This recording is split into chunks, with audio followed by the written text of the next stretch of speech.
Hello, and welcome back, all you Melgar maniacs. I know it's been a little bit, but I'm here to drop just my spoiler-free reaction review-ish on the new Lord of the Rings, The Rings of Power.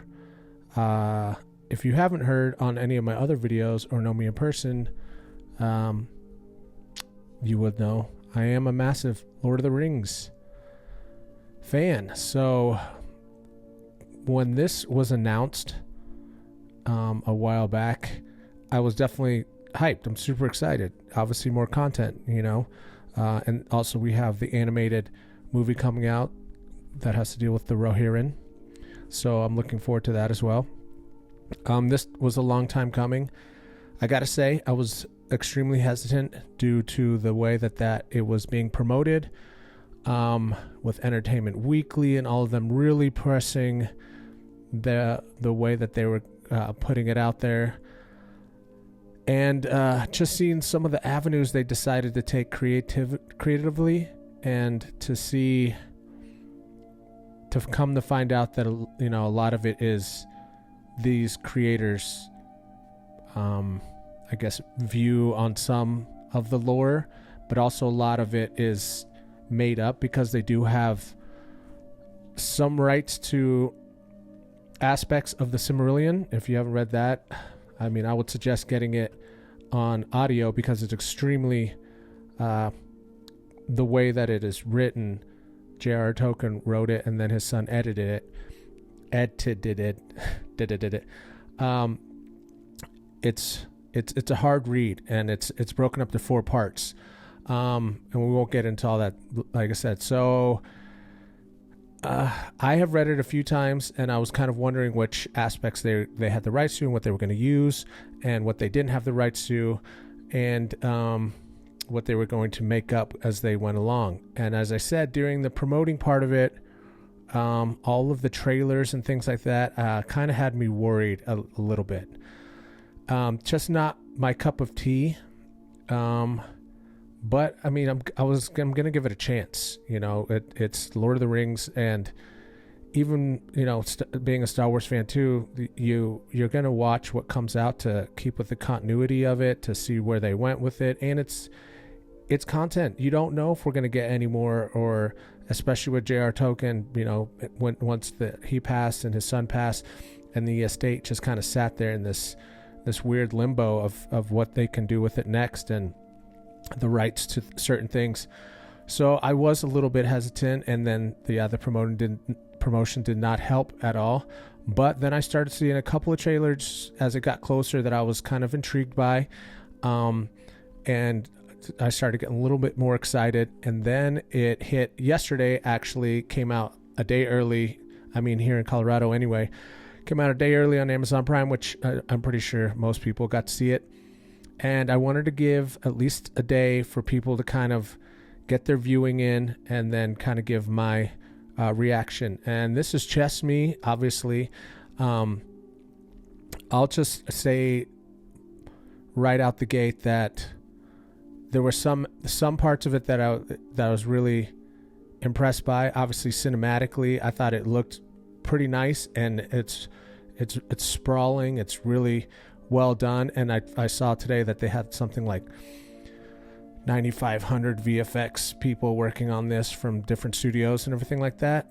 And you can definitely see that they put a lot of money and effort, I guess, into that part. Some of the characters that are canon, I was thrown off a little bit. Galadriel, I tried not to watch other people's views on it, but it was hard, and I didn't want it to affect my initial reaction. So I have to say, it didn't bother me so much the first viewing. I went back and watched it a little bit the second viewing. I hope that this character does develop well into the Galadriel we all know and respect. As right now, she's just in a different place. This does take place during the Second Age. So, it took a little getting used to. She's a great actress. I really liked also I mean, this is a hard one because some of the script, some of the writing is off, and it drags a little bit. And I get it. It's a show. It's not going to be a movie, but I think that with as much money in it and all that, how they build this up, that you really had to get it right. And coming out and just saying like, we're just going to write a bunch, and we're going to make up a bunch of this, and as filler for it. It does take away from the story a little bit, because you're kind of like, man, I've seen this plot in other fantasy things, but I do enjoy it in this realm, I guess. And for me, I had to take a step back and really be like, you know, if this was a standalone film like Willow or sci-fi, just you know, Game of Thrones and stuff like that, would I enjoy it more, or would I be like, oh, they totally could have attached this to Lord of the Rings lore, and that would have been cool. So, you know, I'm on the fence still. It's only 2 episodes in, early days. So, yeah, I don't want to take away too much from it. I think that I'm intrigued, and I want to see more of this world. Speaking of, I mean, I want to give a massive shout out to Nerd of the Rings. He explains this and breaks down every part of the lore immaculately.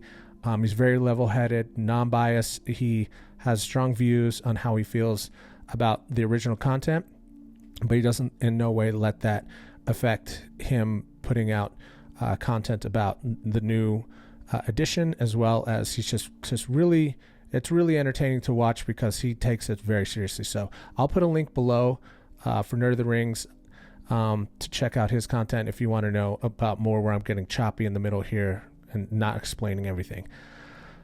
Anyway, back to the content that we have got so far. The elves part, not too bad. It's a different rendition, and that's another thing that you have to take into consideration, is that this is not Peter Jackson's version.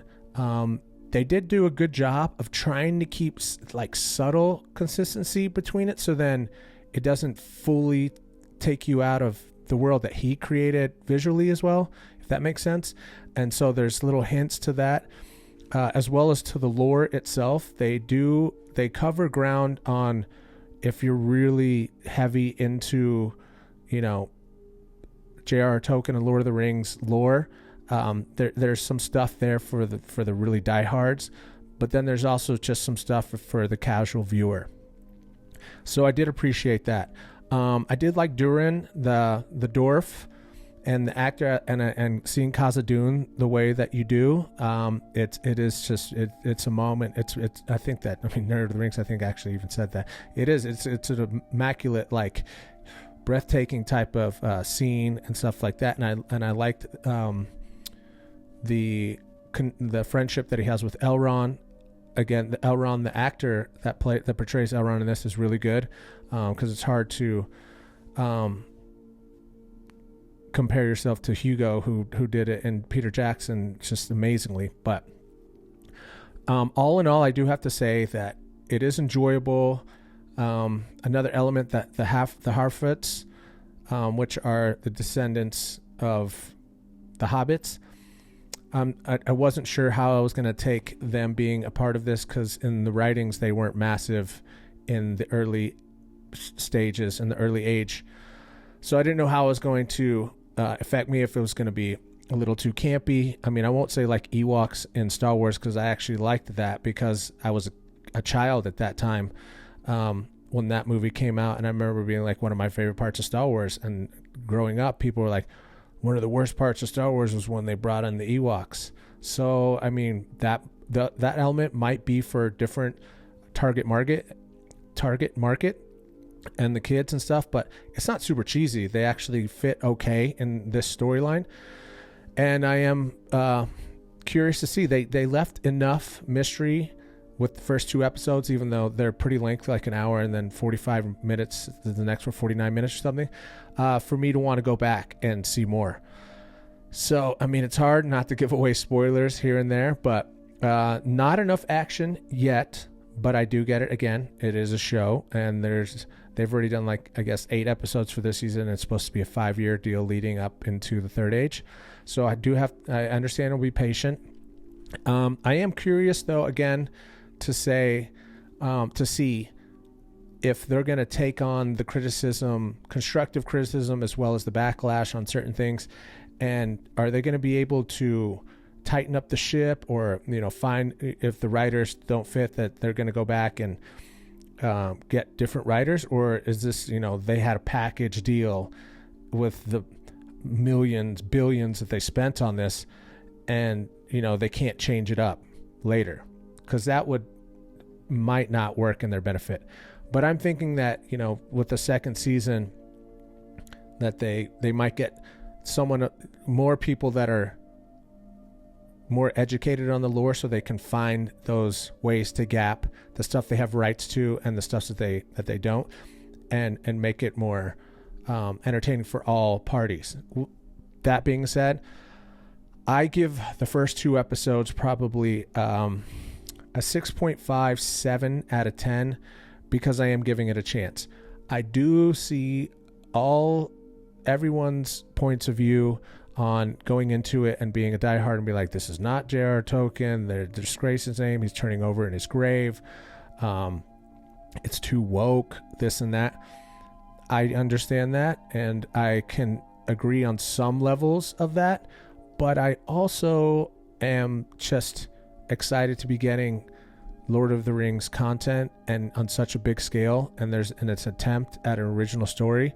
So I'm trying to be open-minded, and I hope that you go in and watch it yourself and have an open mind as well, because fan how you want to fan. Again, another thing that Nerd of the Ring says, fan how you want to fan, and I really took to that saying. I was like, I like that a lot.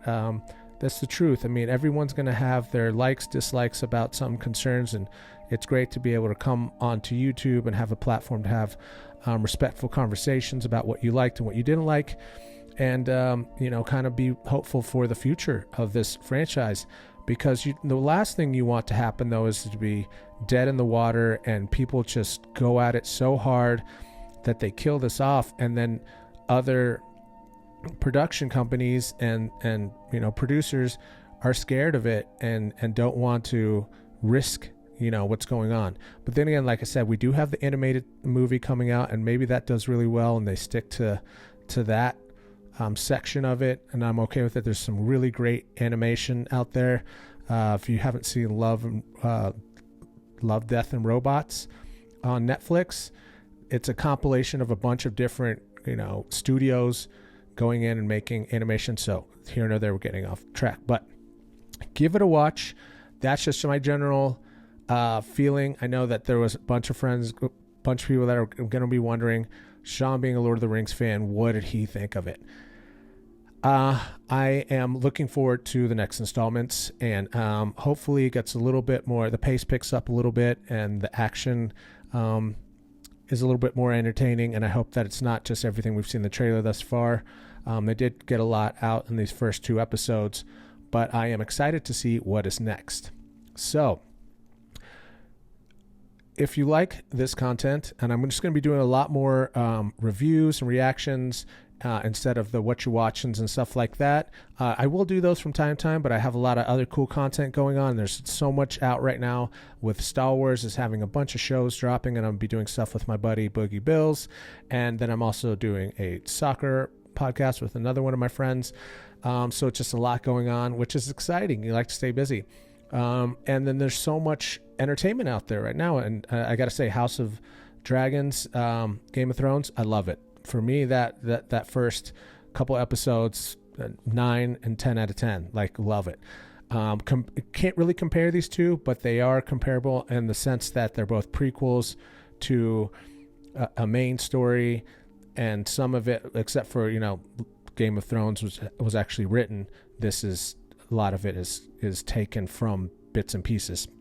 So, like I said, go and listen to the Silmarillion if you haven't yet, and that might give you a little bit more insight on what's going on there. If not, if you want the shortcut, the yellow, not yellow pages, the yellow book, the Cliff Notes, go to Nerd of the Rings. Like I said, link will be below, and you can find out pretty much anything you want to know about Middle-earth, Lord of the Rings, the before, how this was all created. It is very parallel to like biblical stuff, except for without that religious stuff in it. So super entertaining because that's what I grew up on. It was one of the first books my dad ever read to me, living in England. So that was, that was fantasy to me. That was the foundation.